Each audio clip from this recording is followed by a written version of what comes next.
Hi friends, இன்றைக்கி நம்ம பார்க்க போகிறது ரோட்டு கடை மசாலா பட்டாணி எப்படி செய்யலான்னு பார்க்கலாம் வாங்க. இதுக்கு மஞ்சள் பட்டாணி தான் பெட்டரு, இல்லை பச்சை பட்டாணி இருந்தாலும் ஓகே. பச்சை பட்டாணி 1/4 கிலோ எடுத்து 8 ஹவர்ஸ் ஊற வச்சுக்கோங்க. 2 பெரிய தக்காளி அரிஞ்சு வச்சுக்கோங்க, 2 பெரிய வெங்காயம் அரிஞ்சு வச்சுக்கோங்க. இஞ்சி பூண்டு நம்ம ஆப்ஷனுக்கு வேணும்னா நம்ம போட்டுக்கலாம். கொஞ்சம் கரம் மசாலா தூள், கொஞ்சம் மிளகாத்தூள், வெறும் படுமிளகாத்தூள், அப்புறம் தேவையான அளவு உப்பு. அப்புறம் மேலே தூவி நம்ம ஸ்ட்ரீட் கடையில் வாங்கினோம்னா அதில் எப்படி நம்ம மேலே தூவி கொடுக்கறதுக்கு பச்சை கொத்தமல்லி அரிஞ்சு வச்சுருக்கேன் பொடியாக. மாங்காய், இப்போ சீசன் மாங்காய் சீசன்றதுனால மாங்காய் போட்டிங்கன்னா இன்னும் டேஸ்டியாக இருக்கும். அப்புறம் வெங்காயம் பொடியாக நறுக்கி வச்சுக்கோங்க. இப்போ ஊற வச்ச பட்டாணியை 3 டம்ளர் தண்ணி ஊற்றி அதில் போட்டு 5 விசில் விட்டுக்கோங்க. தேவையான அளவு உப்பு போடுங்க. உப்பு போட்டு 5 விசில்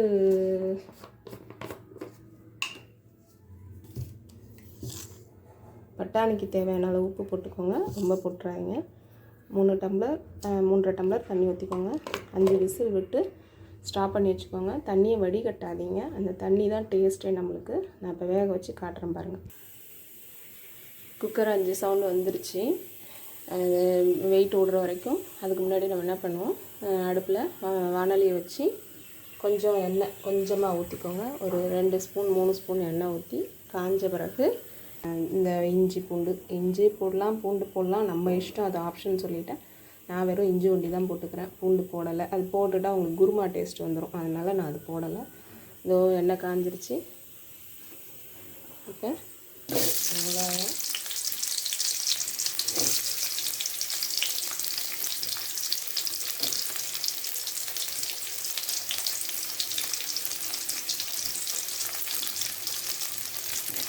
வெங்காயத்தை போட்டு நல்லா வதக்கிக்கோங்க. இது ஆனால் வதக்கிட்டு அரைச்சிட்டு அதுக்கப்புறம் நம்ம வானலியில் போட்டு சீக்கிரமாக அது வதங்கிடும். அதனால் கொஞ்சமாக எண்ணெய் ஊற்றி வெங்காயம் போட்டு நெய்ஞ்சி பூண்டியும் போட்டுக்கோங்க. தக்காளியும் அதோட போட்டுக்கோங்க.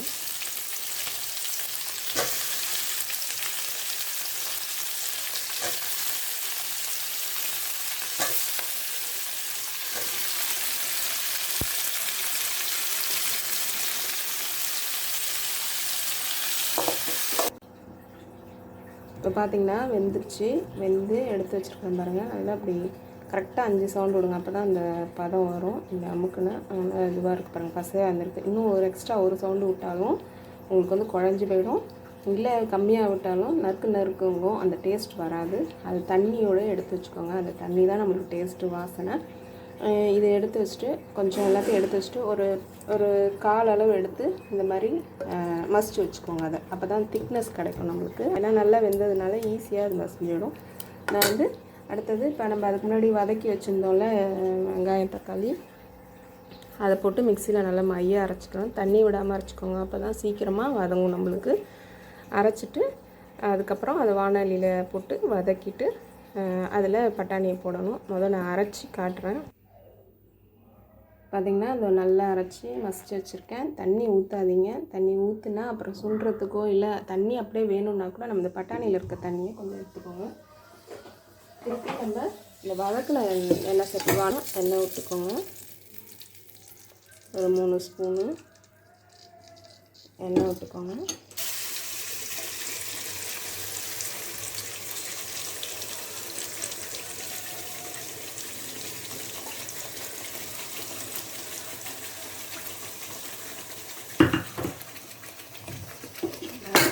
சொன்ன மாதிரி தான் தண்ணி வேணும். அந்த பட்டாணி தண்ணியே எடுத்துக்கோங்க, கழுவி.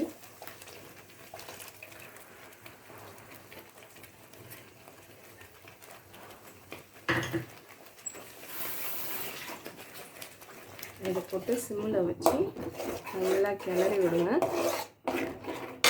இப்போ இந்த வெங்காயம் தக்காளிக்கு தேவையான அளவு உப்பு போடணும். பட்டாணிக்கு தேவையான அளவு உப்பு போட்டுட்டோம். வெங்காயம் தக்காளிக்கு தேவையான அளவு ஏற்கனவே நம்ம வதக்கிட்டோம், அதனால் ரொம்ப நாள் வதங்கணும்னு அவசியம் இல்லை. ஒரு 5 to 7 மினிட்ஸ் வதங்கட்டும் நல்லா.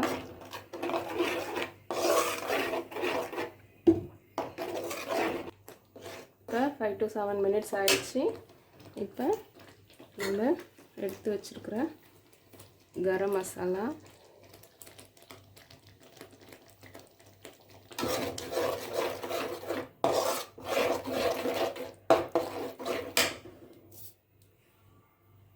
மிளகாத்தூள்,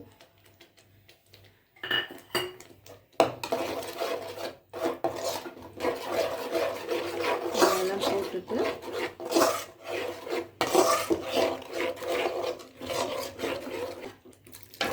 தண்ணியோடு ஊற்றிடுங்க. ஏன்னா தண்ணியில் தான் சத்து இருக்குது. நீங்கள் அதை வடிகட்டிட்டு கொடுக்காதீங்க, தண்ணியோடு ஊற்றிடுங்க. இப்போ பார்த்திங்கன்னா தண்ணியாக இருக்கும், சேர்ந்தாப்பில் இருக்காது. பார்த்திங்கன்னா தெரியும், தக்காளி தனியாக, இது தனியாக இருக்கும், தண்ணியாக இருக்கும் சேர்ந்தா. அதனால தான் இந்த நசிச்சு வச்சுருக்கோம்ல, இதையும் அதோட எடுத்து மிக்ஸ் பண்ணிக்கோங்க.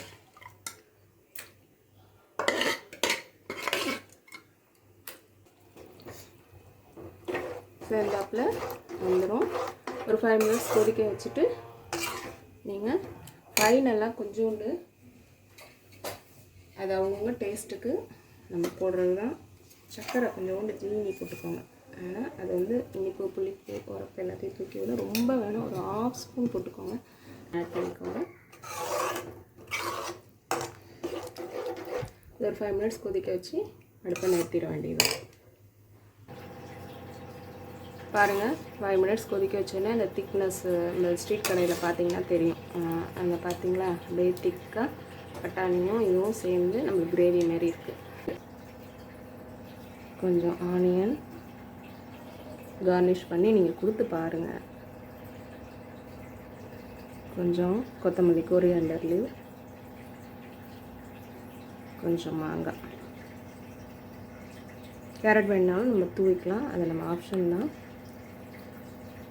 கொடுத்து ஒரு ஸ்பூனை கொடுத்து பசங்கள்கிட்ட கொடுத்து பாருங்கள். பசங்க எப்படி டேஸ்ட் பண்ணி சாப்பிட்றாங்கன்னு பாருங்கள் நீங்களே. இது ரொம்ப ஈஸி. தேங்க்யூ.